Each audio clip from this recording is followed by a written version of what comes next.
천국인 줄 알았던 그곳의 충격적 진실. 안녕하세요.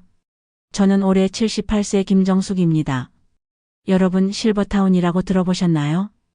아름다운 정원과 최신 시설, 친절한 직원들. 광고만 보면 마치 노인들의 천국 같은 곳이죠. 저도 그렇게 생각했습니다. 8개월 전까지는 말이에요. 오늘은 제가 직접 경험한 시니어 주거시설의 진짜 모습을 솔직하게 말씀드리려 합니다. 좋은 점도 나쁜 점도 그리고 아무도 말해주지 않는 충격적인 진실까지 모두요. 혹시 부모님 모실 곳을 찾고 계신 분들, 노후 준비를 고민 중인 분들이라면 끝까지 봐주세요. 제 이야기가 여러분의 선택에 작은 도움이라도 될 수 있을 테니까요. 저는 50년을 함께 산 남편을 2년 전에 떠나보냈습니다. 암투병 3년. 집안 재산은 모두 병원비로 사라졌고 저에게는 20평 아파트 하나와 월 45만 원의 연금만 남았죠. 처음엔 혼자서도 잘할 수 있을 거라 생각했어요. 하지만 현실은 달랐습니다. 밤마다 찾아오는 외로움. 아파도 말할 사람 없는 막막함. 무거운 쌀포대에 높은 전구 막힌 하수구. 혼자서는 해결할 수 없는 일들. 점점 줄어드는 사람들과의 접촉. 다 저 혼자 감당해야 하는 일이었죠. 그러던 어느 날 밤 화장실에서 미끄러져 넘어졌을 때 깨달았습니다. 내가 여기서 죽으면 누가 알까? 하고요. 그때 아파트관리사무소에서 일하는 최 씨가 건네준 팸플릿이 제 인생을 바꿨습니다. 해피하우스. 처음엔 반신반의했어요. 광고 문구들이 너무 달콤해 보였거든요. 24시간 간병 서비스. 균형 잡힌 삼식 무료 제공. 다양한 여가 프로그램. 의료진 상주. 이때 저는 혼자 지내는 것이 한계에 달했을 때였어요. 용기를 내어 견학을 신청했습니다. 처음 해피하우스를 방문했을 때의 느낌은 정말 충격 그 자체였어요. 마치 5성급 호텔 같은 로비, 정원처럼 꾸며진 휴게 공간, 최신식 운동기구들이 즐비한 헬스장, 그리고 무엇보다 밝고 친절한 직원들의 미소. 어머니, 저희 시설이 마음에 드시나요? 여기서는 정말 편안하게 지내실 수 있을 거예요. 상담사 김 과장의 설명을 들으며 마음이 설레었어요. 입주 비용은 보증금 3천만 원에 월 생활비 80만 원. 제 연금으로는 빠듯했지만 아파트를 팔면 충분했어요. 어머님 현명한 선택이세요. 여기 계신 분들 모두 만족도가 98%예요. 드디어 새로운 보금자리로 이사를 했습니다. 그때만 해도 앞으로 펼쳐질 일들을 상상도 못했죠. 처음 한 달은 정말 꿈만 같았어요. 아침 6시 30분. 부드러운 클래식 음악과 함께 기상방송. 7시. 식당에서 따뜻한 아침 식사. 9시. 아침 체조와 산책. 10시. 서예교실, 노래교실, 요가 등 다양한 프로그램. 12시. 점심 식사. 2시. 자유시간 독서, TV 시청, 낮잠. 4시. 간식시간 커피, 과일. 6시 저녁 식사. 규칙적인 생활, 균형 잡힌 식사, 다양한 활동. 정말 이상적이었어요. 룸메이트 박영희 씨와는 금세 친해졌어요. 같은 또래라 대화도 잘 통하고 서로 챙겨주는 사이가 되었죠. 정숙 언니, 여기 와서 정말 다행이에요. 혼자 살 때는 하루가 이렇게 길었는데 여기서는 시간이 금세 가요. 간호사 이 선생님은 매일 건강 체크를 해주셨고 생활관리사분들은 청소부터 빨래까지 모든 걸 도와주셨어요. 어머님 혈압이 조금 높네요. 짠 음식 좀 줄이시고 산책 시간을 늘려보세요. 이런 세심한 배려에 감동받았죠. 특히 좋았던 건 다양한 프로그램이었어요. 서예교실, 원예치료, 노래교실, 요리교실 등 다양한 프로그램이 있었고 이걸 하면서 살아있다는 것을 느꼈습니다. 또한 와, 정숙 씨 솜씨 좋네요. 이 나물 무침 비법이 뭐예요? 이런 칭찬을 들으며 자존감도 회복되었어요. 규칙적인 생활과 균형 잡힌 식사 덕분에 건강도 눈에 띄게 좋아졌어요. 혼자 살 때는 라면이나 김치만 먹는 날이 많았는데 여기서는 매 끼니 영양사가 계획한 식단으로 식사하니까 몸이 가벼워졌죠. 어머님, 2개월 만에 혈압이 정상 범위로 내려왔네요. 체중도 3kg 줄었고요. 간호사의 말에 얼마나 기뻤는지 몰라요. 놀라운 건 여기 와서 제가 몰랐던 재능을 발견한 거예요. 미술 시간에 그림을 그렸는데 선생님이 칭찬을 해주시는 거예요. 정숙 씨, 색채 감각이 정말 좋으시네요. 전에 그림 배우신 적 있으세요? 평생 그림과는 거리가 멀었던 제가 70대 후반에 그림 그리는 재미를 알게 되다니. 인생이 참 신기해요. 그런데 3개월쯤 지나니까 뭔가 달라지기 시작했어요. 첫 번째 신호는 식사였어요. 처음에는 몇 개 달랐던 반찬들이 점점 비슷해지더니 어느새 일주일 메뉴가 똑같이 돌아가는 거예요. 또 콩나물 무침이네. 어제도 미역국이었는데. 투덜거리는 소리가 여기저기서 들리기 시작했어요. 처음에는 친절하던 직원들도 조금씩 달라졌어요. 신입 직원들이 자주 바뀌고 베테랑 직원들은 업무에 치여 예전만큼 세심하지 못했죠. 어머님, 죄송하지만 지금 너무 바빠서요. 나중에 다시 와주세요. 이런 말을 들을 때면 마음이 싸늘해졌어요. 그리고 점점 규칙들이 생기기 시작했어요. 외박은 월 2회로 제한. 방문 시간은 오후 2시 5시로 제한. 개인 전자제품 사용 금지. 음식물 반입 금지. 입주민들의 안전과 건강을 위한 조치입니다. 설명은 그럴듯했지만 점점 자유가 제약받는 느낌이었어요. 방영희 씨와도 문제가 생겼어요. 좁은 공간에서 24시간 함께 지내다 보니 사소한 것들이 신경 쓰이기 시작한 거죠. TV 볼륨 문제, 취침 시간 차이, 개인 물건 사용 문제, 청소 분담 문제. 언니, 제 크림 또 쓰셨죠? 이렇게 말 안 하고 쓰시면 곤란해요. 이런 말을 들을 때마다 마음이 불편했어요. 간호사는 한 분뿐인데 입주민은 80명. 세심한 관리는 불가능했어요. 간단한 감기나 소화불량 정도는 봐주지만 조금 복잡한 증상이 생기면 결국 외부 병원에 가야 했죠. 어머님, 이건 저희가 볼 수 있는 범위를 넘어서요. 병원에 가보세요. 다양하다던 프로그램들도 3개월이 지나니 똑같은 내용의 반복이었어요. 서예는 맨날 같은 글씨, 노래는 똑같은 곡들, 요리도 비슷한 메뉴들. 오늘도 또 고향의 봄이네요. 참여율도 점점 떨어졌어요. 그리고 4개월째에 청천벽력 같은 소식을 들었어요. 입주민 여러분, 물가 인상으로 인해 내년부터 월 생활비가 20% 인상됩니다. 80만 원이 96만 원으로 오른다는 거였어요. 제 연금으로는 감당하기 어려운 금액이었죠. 정말 충격적인 사실을 알게 된 건 5개월째였어요. 야간 근무하는 청소 아주머니와 우연히 대화를 하게 되었는데, 할머니, 여기 있으면서 불편한 건 없으세요? 다 좋은데 음식이 좀 단조로워진 것 같아요. 아, 사실은 말이에요.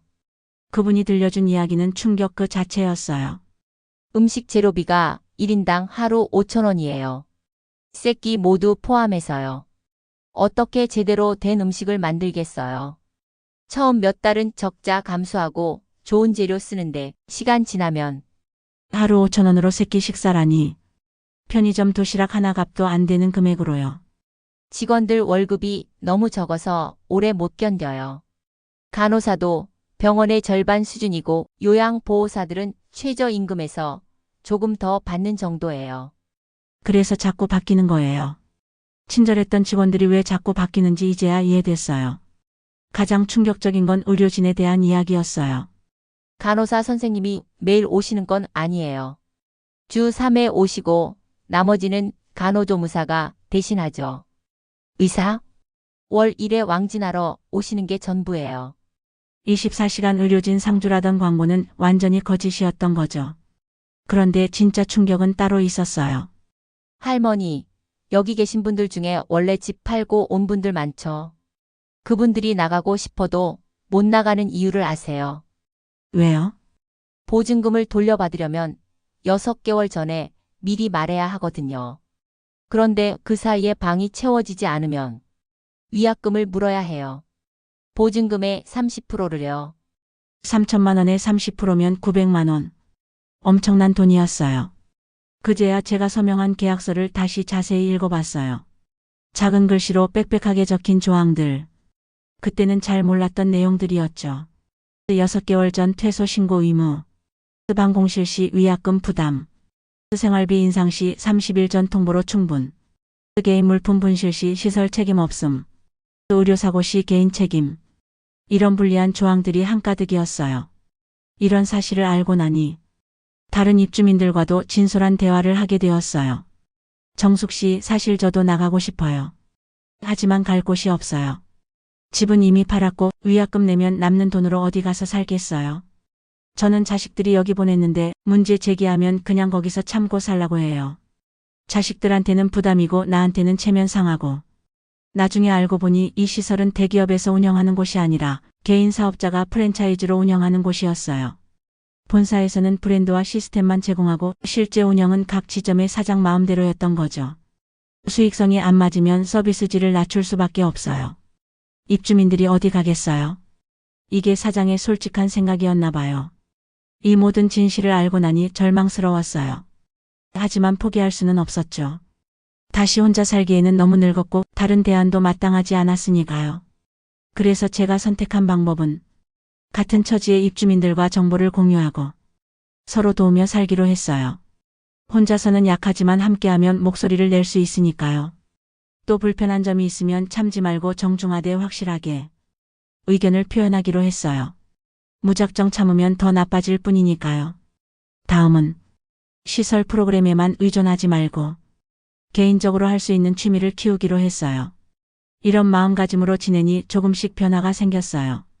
우선 같은 생각을 가진 입주민들과 거주자위원회를 만들었어요. 매주 모여서 불편한 점들을 정리하고 시설 측의 개선을 요구했죠. 처음엔 시설 규정상 어렵다는 말만 들었지만 끈질기게 요구하니 조금씩 바뀌기 시작했어요. 식단 개선 영양사와 직접 면담해서 메뉴 다양화 약속을 받아냈어요. 프로그램 개선 외부 강사 초청 빈도를 늘리기로 했어요. 직원 교육 친절 서비스 교육을 정기적으로 실시하기로 했어요. 투명성 확보 운영 현황을 정기적으로 공개하기로 했어요. 큰 변화는 아니지만 그래도 우리 목소리가 전해진다는 걸 확인할 수 있었어요. 그리고 깨달은 게 있어요. 완벽한 시설은 없다는 거. 집에서 혼자 살 때도 불편한 점은 많았잖아요. 여기도 마찬가지예요. 중요한 건 불편함을 개선해 나가려는 의지가 있느냐, 그리고 함께 해결해 나갈 사람들이 있느냐 하는 거였어요. 그리고 이곳에서 얻은 가장 큰 수확은 의외로 새로운 인생 친구들이었어요. 어려운 상황을 함께 겪으며 진정한 우정이 생겼어요. 서로의 약점도 알고 장점도 알고 그래서 더 끈끈한 관계가 된 거죠. 우리 나이에 이런 친구를 만날 줄 몰랐네요. 정말 그래요. 70대 후반에 이런 돈독한 우정을 쌓을 줄 누가 알았겠어요? 8개월을 살아본 제 솔직한 평가는 이래요. 장점. 안전한 환경 24시간 관리, CCTV, 응급상황 대응. 규칙적인 생활 식사, 운동, 수면 시간 관리. 사회적 관계 외로움 해결, 새로운 친구. 편의시설 청소, 빨래, 관리 서비스. 의료 접근성 기본적인 건강 관리. 단점. 높은 비용. 제한적인 자유 규칙과 통제. 서비스 품질의 한계. 획일화된 프로그램. 계약상 불리한 조건. 이러한 것들이 있어요. 그래서 혼자 사는 게 위험할 정도로 건강이 안 좋은 분, 극도의 외로움을 느끼는 분, 경제적 여유가 충분한 분, 가족의 도움을 받기 어려운 분, 이런 분에게는 추천하지만 경제적으로 빠듯하거나 건강하게 독립생활이 가능한 분, 완벽한 서비스를 기대하는 분, 이분들에게는 추천하지 않습니다. 그러니 만약 정말 선택해야 한다면 이것만은 꼭 확인하세요. 1. 계약서 정밀 검토. 2. 기존 입주민과의 면담. 3. 재정 계획. 4. 가족과의 합의. 그럼 저는 지금 어떻게 지내고 있느냐고요? 아직 여기 있어요. 나가지 않았습니다. 완벽하지는 않지만 그래도 혼자 사는 것보다는 낫다고 생각해서요. 그리고 함께 개선해 나가려는 동료들이 있어서 희망을 가지고 있어요. 무엇보다 나이가 더 들면 선택의 여지가 줄어들잖아요. 지금이라도 적응해서 살만한 곳으로 만들어 놓는 게 낫다고 생각해요. 여러분, 오늘 제 이야기가 도움이 되었나요? 저는 이미 선택을 했지만 여러분은 아직 시간이 있어요. 충분히 알아보고 준비하고 신중하게 결정하세요. 그리고 한 가지 더. 나이 든다고 해서 포기하지 마세요. 불편한 게 있으면 개선하려고 노력하고 잘못된 건 잘못됐다고 말하세요. 우리도 소비자예요. 당당할 권리가 있어요. 마지막으로 아무도 말해주지 않는 진실 하나만 더 알려드릴게요. 사실 제가 여기 온 진짜 이유는 외로움 때문만이 아니었어요. 딸이 미국에 살고 있는데 작년에 손자가 태어났거든요. 딸이 저를 초대했어요. 같이 살자고. 하지만 저는 거절했어요. 딸 가족에게 짐이 되기 싫어서요. 그래서 이곳을 선택한 거예요. 딸한테는 여기가 좋아서 왔다고 했지만 실제로는 딸에 대한 사랑 때문이었죠. 여러분도 혹시 비슷한 마음으로 이런 선택을 고민하고 계시다면 한 번 더 생각해 보세요. 가족과 솔직하게 대화해 보세요. 서로의 진심을 나눠보세요. 그러면 더 좋은 해답을 찾을 수 있을지도 모르니까요. 오늘 긴 이야기 끝까지 들어주셔서 정말 고맙습니다. 혹시 궁금한 점이나 더 자세히 알고 싶은 내용이 있으면 댓글로 남겨주세요. 제가 경험한 범위에서 최대한 솔직하게 답변 드릴게요. 그리고 이 영상이 도움이 되셨다면 구독과 좋아요 부탁드려요.